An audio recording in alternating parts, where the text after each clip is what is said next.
without joy and without positivity, it's difficult to have motivation to do anything. It's difficult to have energy to do anything. It's a very low vibration. It's just a creeping sense of unease that's felt in the body when things are going well. It never is what's wrong with you. It's always what's happened to you. An attachment is linked to your survival mechanism, and so it will enact and behave first before we can even think, what on earth was that about? What was I doing? Why did I say that? Why did I do that? Hello everybody, I'm Catriona Morten. I'm a sensual motor psychotherapist. And today I'd like to talk to you about why some people feel very negative about a lot of things a lot of the time. But before I jump into that, if you're enjoying these videos, then please give us a like, subscribe to our channel, because it helps us get our message out there to loads more people.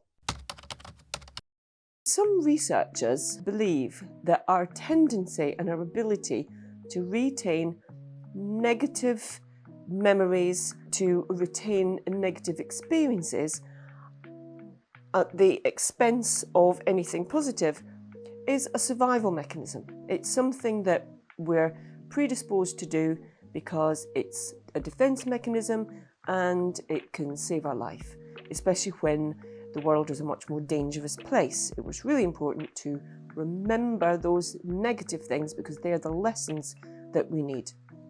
It makes a lot of sense, and I'm sure there's a lot of truth in that. Some people are, there's the phrase, I'm a half glass empty or I'm a half glass full kind of person.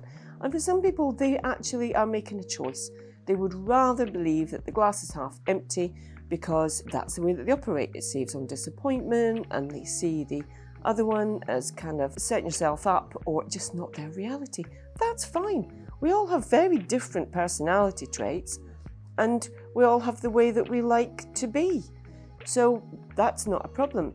This is really for the people who don't want it to be like that, that don't want for every single thing to feel like it's negative, like there's no joy in anything.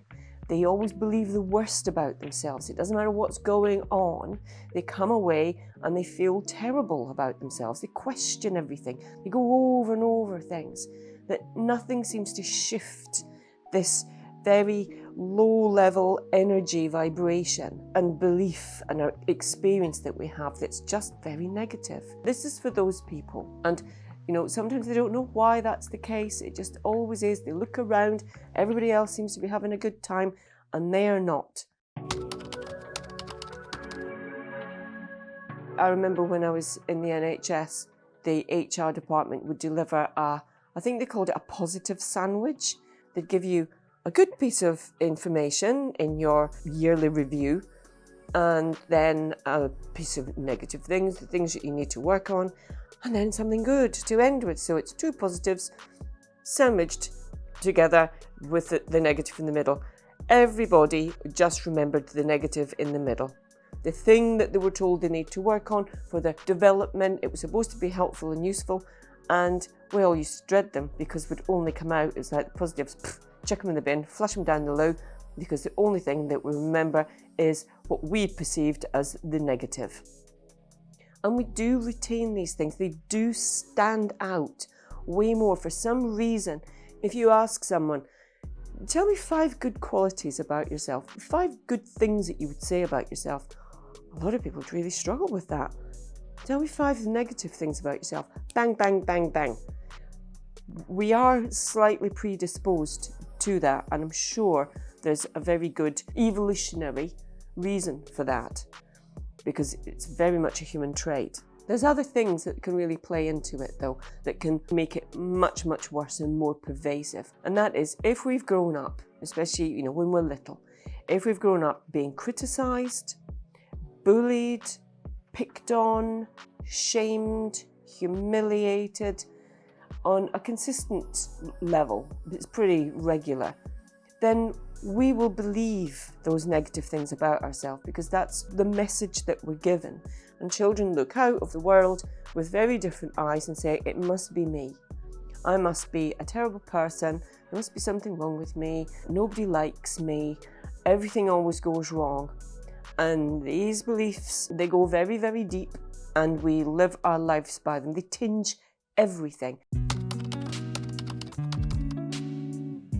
If we have a belief system that says, I'm a terrible person, nobody likes me, then it doesn't matter what positive reinforcement we're getting. It doesn't matter what positive things are contradicting that really don't match that experience. Those beliefs are pretty unshakable. They kind of go through the very essence of us. It's what we believe about ourselves. It's unconscious a lot of the time, but it plays itself out. And even if something was a really good, enjoyable experience, most people will go over and over and over it until they've almost eradicated the reality of it and any sense of joy in it. And they've found things and believed things about that were not okay, that it didn't go well. People would have thought X, Y, and Z of me, none of them ever good. And we can turn a positive very quickly into a negative because we have to maintain our belief system. Those are based on our lived experience. And so, unless we can go back and say, what was your lived experience like? What was it like being little? What would happen when this to do? What would happen when this? How were you comforted? How were you punished? Was it okay to show up and just be yourself? Or did you have to follow certain rules? Were you picked on for being emotional? Or all of those things. And you can learn what it was like looking out in that child's eyes. You can make a pretty good stab and you can help them make sense of, well, what would that lead you to believe about yourself and the world in general? And so, not just with delivering probes to someone, which is a potentially nourishing statement, but isn't going to land because the belief system's going to come up and say, no, I'm not, I'm a terrible person. The same way, you can get quite a good sense of what beliefs you would form when you look at that lived experience. What was it like being you as a child? And when you can get those things, then it gives you a good heads up of what's really kind of playing itself out all the time, why these things are being turned into a negative. Another thing that can really impact this is an ambivalent attachment style, which is everything's been going along great or just okay, and then poof, a massive rupture in the care and the way of life. That can be devastating for children. And one of the things that can result in that is that if things are going well, then it starts to feel risky, because their experience was when things were going well, if I was just happy and I didn't see these bad things coming. So have to be able to look out for them. But also that sense of unease, it'll be quite unconscious. It's just a creeping sense of unease that's felt in the body when things are going well. And we'll have saboteurs that will make sure that things go wrong, that there is that rift, that break. Because if it happens and we don't see it coming, or it comes from nowhere, then it's devastating and we're not going to go through that again. So we'll be in control of it this time. And it's a protective thing. It's just not a helpful thing, because this thing might not have gone wrong. This relationship might have been brilliant, this friendship, this partnership. It might have been going to go along just fine with nothing happening. If we have a history of those things, then there's maybe something like that that's playing themselves out.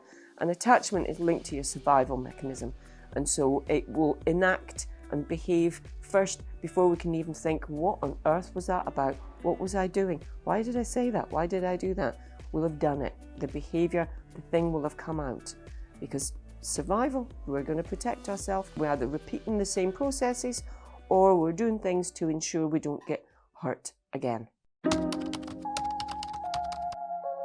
When things have been too much and we have had to disconnect from our bodies, our feelings, our emotions, because it's just all been too much. It's not been possible to do that. We've not been allowed to, or we've just been left. Then we develop this mechanism of just disconnecting. If there's been too much negativity, fear, pain, well, we're going to have to disconnect from it at some point. But we also disconnect from the positive. It's not a selective thing. So if we're going to numb out, we're going to numb out from feeling anything negative, yes, but also anything positive. And quite often people that come to see me, if they're very disconnected, one of the things they'll report is, I don't enjoy anything. I feel no joy in anything. Everything feels like the really bland, mundane, or at worst negative. And so for those people, it's really essential that we find a safe way of starting to reconnect with the body, of being able to let the body speak to us so that we can start to feel, and we start to feel sensation, then we can start to feel emotion that lies under it, and we can start to experience things, because it's not the same as it was back then. It's not overwhelming. It's okay to feel. But we have to start with sensation before we can get to emotion, because they all get cut off. And if we can't wake up the sensation, then we can't wake up the feelings, because we feel them. So if you feel like you're someone that chucks away all the positives, only retains the negatives, or you turn a positive into a negative very quickly, or you don't ever feel any joy, then I hope this is helping you make sense of it's because of what you've been through.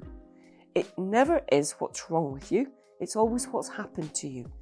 Your experiences have culminated in these things. We survive, we have coping mechanisms, we learn to deal with very adverse things, but at a cost. And those things don't just stop and shift and change when we get out of those situations. They carry on, they don't get the message. It's okay now, you can switch off, we don't need to do that. That doesn't happen. It maybe does for some people, but not for the people that come to see me.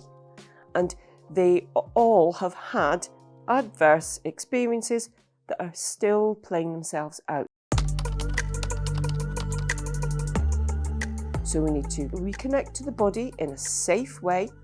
We need to be able to understand why those wounds have resulted in this. Makes perfect sense. Wow, what clever brain and body we have. And understand what kind of belief systems we have that might be running a bit of a narrative under the surface. And heal, process and heal from negative experiences. Being bullied can be a terrible experience. It means that we're never going to show up, that we're going to learn to give away as little as possible, because anything that can be seen is going to be picked on.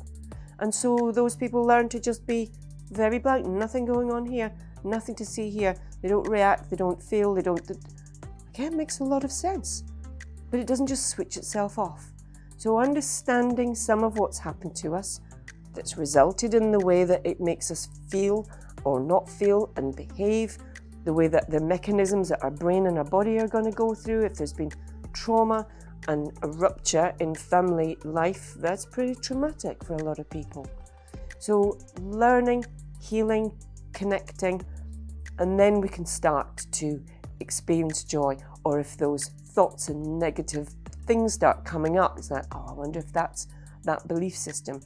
Is that true? Really, we can start questioning it and understanding the path that we're trying to get on. Because without joy and without positivity, it's difficult to have motivation to do anything. It's difficult to have energy to do anything. It's very low vibration. And often these people want to get out of it into a higher vibration. It means that they can experience things and be with people and connect and just take things in and get resourced by the world and people around us. Because that's how we're supposed to be as humans when nothing negative happens to us when we're little. So I hope that's helpful, useful, interesting. If it is, give us a like, subscribe to our channel, and I'll look forward to seeing you again very soon. Bye-bye.